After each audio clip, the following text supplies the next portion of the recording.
The sound of my cousin's laughter echoed through my aunt's colonial-style living room as my business cards fluttered across the polished oak floor. Camille, brand strategy consultant? Come on, Drew scoffed, heel grinding one of the cards beneath his designer loafer. You're 36. Isn't it time to grow up and get a real job? Drew was 2 years younger than me and the latest golden child in the family. Freshly appointed as an executive at HavenTech Systems, a fast-scaling AI firm headquartered in downtown Chicago. I knelt to retrieve my cards, the ones I'd designed with clean slate-gray stock and soft-embossed lettering. Those weren't cheap, Drew. He shrugged, flashing the stainless steel wristwatch our grandparents had gifted him just hours ago.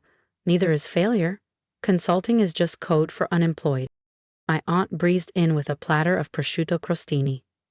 Camille, darling, are you still doing that freelance work? If you want stability, I could talk to your uncle. Maybe HavenTech needs an assistant or something. I tucked the remaining cards into the inside pocket of my tailored navy coat. Italian wool, custom cut. Not that they'd ever imagine it wasn't off the sale rack. To them, I was still the one who quit her corporate role in New York to chase a side hustle. They didn't know that 2 hours earlier, I'd signed the final transfer documents through my firm, Cavalier Equity Partners, to acquire HavenTech outright. I'm doing well, Aunt Rebecca, I said, thinking of the confidential restructuring plans already underway. Drew leaned back smugly. Enjoy your little projects, Camille. While you're building pitch decks, I'll be running the company. HavenTech's lucky to have me. Their CEO even said so. He had no idea that same CEO would soon be stepping down, and I'd be naming the next one. When do you start? I asked, already knowing. Monday, he said, flashing his glossy new business cards. Executive Vice President, Strategy and Expansion. Her uncle walked in grinning ear to ear. Drew, the board at the golf club is thrilled. Finally, someone in the family making real business moves.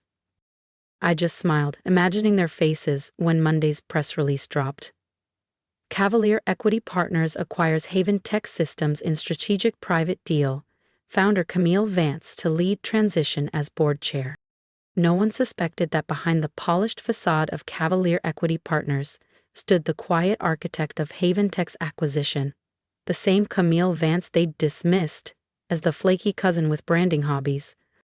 Camille was just showing us her consulting cards, Drew said, adding exaggerated air quotes around consulting for dramatic flair. My uncle glanced at the one still lying torn on the rug. Strategy work, ah, Camille? Aunt Rebecca sighed, wine glass in hand. Sweetheart, it's been what, 3 years now? Maybe it's time to consider that this entrepreneur phase just 3 years. In that time, I'd flipped my late grandmother's inheritance, just under $1 million. They all assumed I'd burn on lifestyle coaching or a boutique marketing firm, into a multi-tiered investment engine worth over $310 million. 0 cents. Cavalier Equity now held controlling interests in 15 companies across biotech, AI, and digital infrastructure, each acquisition made quietly, under separate shells, out of the public eye. Actually, I said, reaching for my bag, I've got some big meetings tomorrow. There's change coming. Change? Aunt Rebecca tilted her head. Like a real job? Something like that, I replied, thinking of the encrypted confirmation email I'd received just before dinner. The one that finalized Cavalier's 67% majority stake in HavenTech Systems.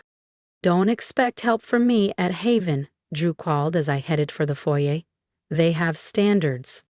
I turned back, letting my smile linger. Don't worry, Drew. I've a feeling we'll be seeing each other very soon. Outside, I climbed into my understated charcoal Audi, stylish but not flashy enough to raise eyebrows. As I pulled away, I opened my email. My assistant had confirmed the 9 a.m. board meeting. All materials prepped. CEO transition protocol queued. Legal briefings scheduled. By noon Monday, I would no longer be a rumor in corporate circles. I'd be the name behind one of Chicago's most talked about takeovers. My phone buzzed with a message from Aunt Rebecca. Drew left some of his networking contacts behind.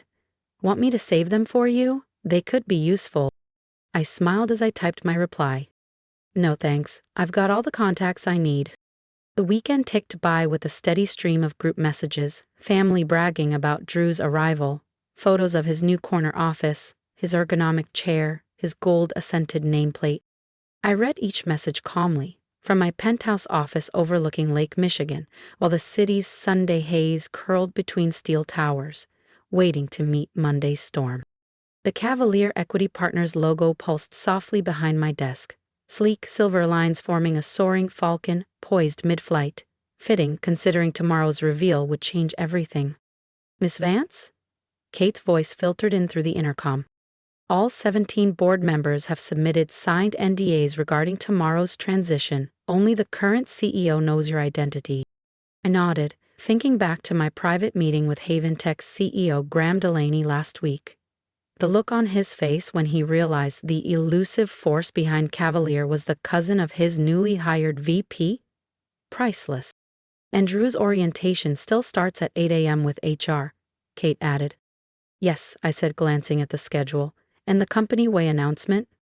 Set for 10 a.m. in the main auditorium. He's confirmed to sit in the front row. Perfect. Let him have his moment, let him savor the title, the attention, the false assumption of power before the curtain came down. My phone buzzed, another message from the family group chat, this time from Drew himself. Last chance for career tips, Camille, hope your consulting biz picks up soon. I was typing a casual reply when Kate rushed in, tablet in hand. Camille, you'll want to see this. She handed me the screen. Drew had just posted to LinkedIn. There he was, posing in front of HavenTech's logo, all confident grin and polished suit. Captioned, "Honored to join HavenTech Systems as EVP of Strategy and Expansion. Time to disrupt the future." The comments were already flooding in. Dad, that's my boy. Time to show Chicago how Vance does business. Uncle Glenn, trailblazer, proud of you.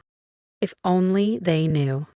Make sure the photographer's in place tomorrow, I told Kate. I want every angle of the reveal, especially the moment Drew figures it out.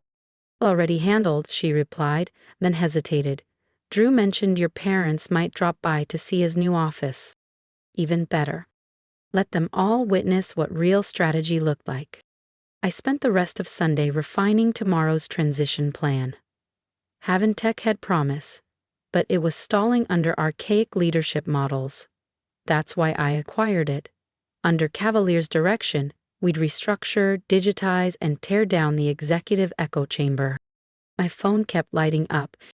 Mom, Drew's office view is incredible. Lake Michigan glistens from every angle. Dad, he's already scheduling meetings with top-tier clients. That's what leadership looks like. Drew. Want me to save you a supply closet, Camille? Could be a good base for your consulting. I left them all on read. Tomorrow, I'd present a new future, one that no longer had room for Drew Vance, EVP. At midnight, one final text lit up my screen. If you've ever been underestimated by those closest to you, hit that subscribe button. Because tomorrow, when Drew walks into that auditorium, you'll want front row seats to see how the real owner of HavenTech takes the stage. The last message before bed had come from the only family member who ever truly believed in me, my grandmother. Give them hell tomorrow, sweetheart. Success is the best revenge, but making them watch is even better. I slept like royalty. No anxiety, no second guessing, just dreams of glass-walled boardrooms and espresso mugs dropped in stunned silence. Monday morning broke crisp and bright over the city. I dressed deliberately in a bespoke charcoal suit tailored in Milan. The same one I wore when I signed the HavenTech acquisition. Only today, I added my grandmother's diamond pendant. A quiet tribute. A full-circle moment. Miss Vance? Kate's voice echoed from the elevator intercom. Your cousin just arrived at HavenTech. He's making moves already. I raised an eyebrow. Define moves? He's fired 2 senior managers and requested a full repaint of the executive suite. Says the colors don't align with his vision. I checked my watch. 8:15 a.m. How long until HR finishes onboarding him? About an hour, though he's pushing to skip protocol Claims he's ready to lead. I smiled. Let him keep digging. At 9:30, I slid into the Bentley, not the understated Audi reserved for holidays, but the one with armored windows and a driver named Marcus. Corporate mode. Outside HavenTech's glass-paneled HQ, I spotted my parents sauntering in like guests of honor at a royal gala. My phone buzzed again. Drew. Corner office is looking great. Don't worry. I'll wave when I see you cleaning windows. I finally replied. Looking forward to our 10 a.m. meeting, don't be late. He shot back instantly. Sorry, sis, exec meetings only, maybe next time. As I stepped from the Bentley, 2 security guards straightened instantly. They'd been fully briefed. The receptionist rose with urgency. Welcome, Miss Vance. The boardroom is ready at your convenience. Time to deliver. At 9:55 IMM, I stood backstage behind the auditorium curtain. 500 employees filled the seats in front of me.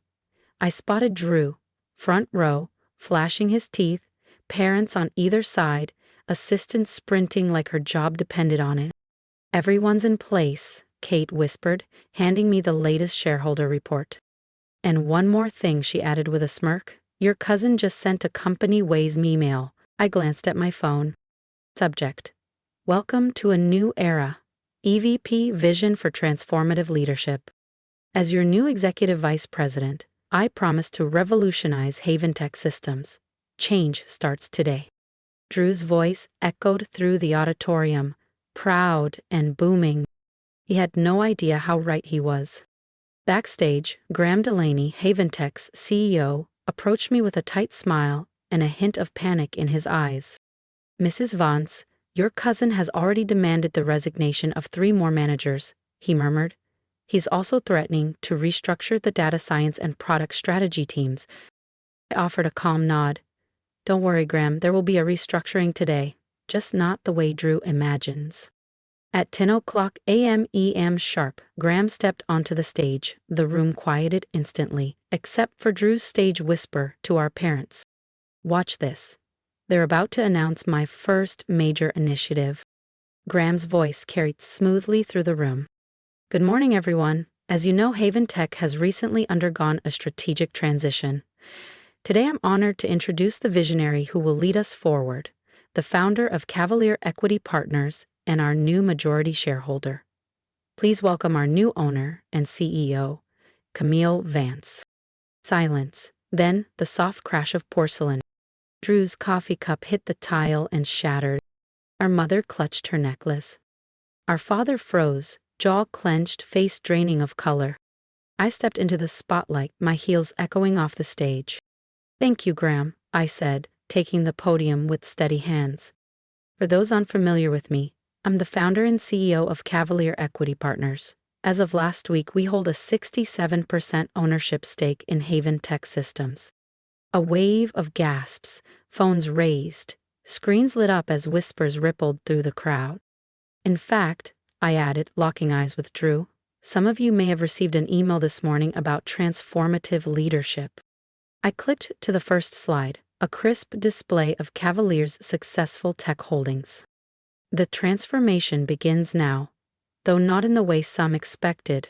Under our guidance, HavenTech will modernize, expand globally, and most importantly, I paused, letting my words cut slowly.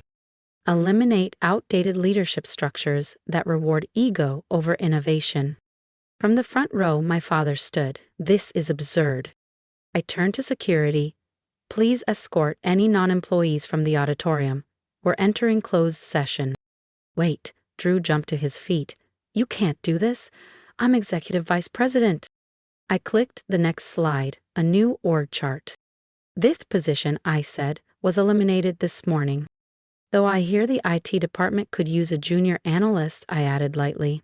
You did take that one coding class in college, right? Drew's mouth opened, then shut. But my office, my business cards. Drew Vance, EVP, will need to be cleared out by noon, I finished calmly. Company policy on eliminated positions. I stepped closer, offering a thin smile. So unlike you, I won't throw the cards away. They might make an interesting exhibit in our case study on outdated leadership one day. Our mother was crying now, mascara streaking down her cheeks. Camille, she choked out, how could you do this to your cousin? I looked out over the sea of employees, still whispering in awe. The same way you all did it to me, I said, my voice cutting through the silence. By deciding that success only looks one way. By dismissing anyone who didn't match your version of ambition. The next hour blurred, presenting new growth initiatives, unveiling Cavalier's strategic plan for HavenTech, fielding questions from employees whose eyes now gleamed with possibility. Meanwhile, my family sat stone still in the front row, watching their perception of me crumble. Afterward, I found them clustered awkwardly outside my office, the corner suite Drew had tried to redesign in his image. This is humiliating, Drew muttered. I already told everyone about my role. Consider it a lesson in due diligence, I said, turning to the window with a perfect view of Lake Michigan. Always know who owns the company before you start making power plays. Dad stepped forward, his voice slipping into deal-making mode. Camille, sweetheart, let's talk. Family should support family. I faced them squarely. Like you supported me when you mocked my business, trashed my career, and tossed my name around like it meant nothing. Mom reached for a gentler tone. We were just trying to protect you. No, you were trying to control me, to mold me into your idea of success. I sat behind my desk, my grandmother's pendant catching the sun. But here's the truth. Real success doesn't require permission. Drew tried one last time. The country club, my reputation. Please, just give me another chance. Actually, I don't, I said, opening my laptop. But since you're so interested in consulting now, I slid a Cavalier Equity Partners card across the desk. Handle it carefully. They're not cheap. Security stepped in. As they were escorted out, I heard Drew mutter to Dad, do you think Benson's firm still has that assistant opening? Over the following weeks, HavenTech transformed.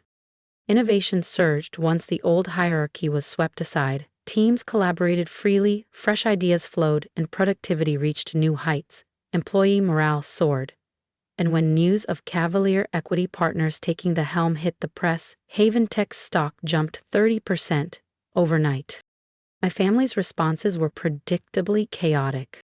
Mom sent a string of emotional texts about family loyalty and misunderstood intentions.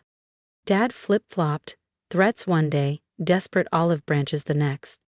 Drew took to LinkedIn with vague posts about new horizons and resilience in transitions, while quietly applying for entry-level roles at companies that wouldn't ask too many questions. Exactly 1 month after the reveal, an email arrived, an invitation to deliver the commencement address at my old business school. The theme? Redefining success. Challenging outdated paradigms. I accepted immediately and planned to bring a stack of Drew's shredded business cards as props. The morning of the speech, one last text buzzed across my phone. Grandma saw HavenTech's latest numbers. Beautiful work, sweetheart. Sometimes the best revenge isn't proving them wrong. It's proving yourself right in ways they can't ignore. I stood in the window of my office. Yes, the one Drew had claimed for a few hours, and looked out at Chicago's skyline. I thought about success, how it's measured, misunderstood, and often mistaken for noise instead of impact. On my desk, beside quarterly forecasts and partnership proposals, sat a single photo. Grandma and me, the day she handed me her legacy, both of us smiling like we already knew how this story would end. Because we did. If you've ever been underestimated, dismissed, or told your path wasn't real success, I hope my story reminds you you don't need approval to be powerful. Leave me a comment if you've ever had to prove your worth in silence. I'd love to hear your story, because I know I'm not alone. And if this resonated with you, hit that subscribe button so we can keep building a space where quiet strength wins. My advice? Be patient. Build quietly. Let your work speak. And when the moment comes, don't just prove them wrong. Prove yourself right in ways they can't ignore.